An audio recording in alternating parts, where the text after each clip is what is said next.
ल यही छ भाइ यो हाम्रो बीजेपी को मेनिफेस्टो के अरे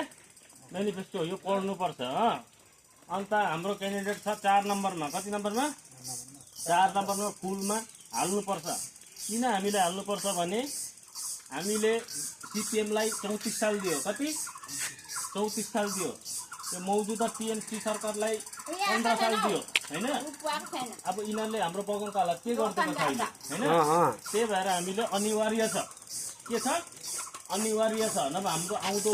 दुःख पाउँछ बुझ्दैन अहिले हामी बेंगलोर गएर कमाउनु परिरहेको छ के काम गर्नु परिरहेको छ हाम्रो एउटा अम्लीले यसरी दबायो भने भोलिको दिनमा हाम्रो बीजेपी को सरकार बन्यो भने राम्रो हुन सक्छ बुझिसैन एकदम अब हामीले चाहिँ मिलेर एकजुट भएर कमलको फुल दबाउनु पर्छ उहाँ पो त दिल्लीमा किनकि अभिषेक बनर्जी हो के हो यिनीहरू अर्कै लेभलको मान्छेहरू हो बुझेन यिनीहरूले आउँछ जसले 15 सालमा के गर्न सक्दैन त्यो मान्छेले 6 महिनामा के गर्छ हैन त्यही भएर हामी एकजुट भएर हामीले बीजेपी सरकार ल्याउनु अनिवार्य छ जरुरी छ भाइ र अब 23 तारिख चाहिँ कहिले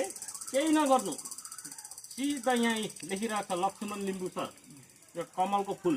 ठ्याक्कै भोट दबाइदिनु बुझ्यो हैन 4 नम्बरमा दबाएर हाम्रो एकदम मजबुतीले हाम्रो ल्याउनु पर्छ परिवर्तन गर्नुपर्छ परिवर्तन त्यो नाना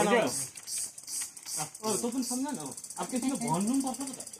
ए परिवर्तन हुनु पर्यो नभने पनि हुन्छ हामीलाई थाहा हुन्छ यो भयो मान्छेले भयो हैन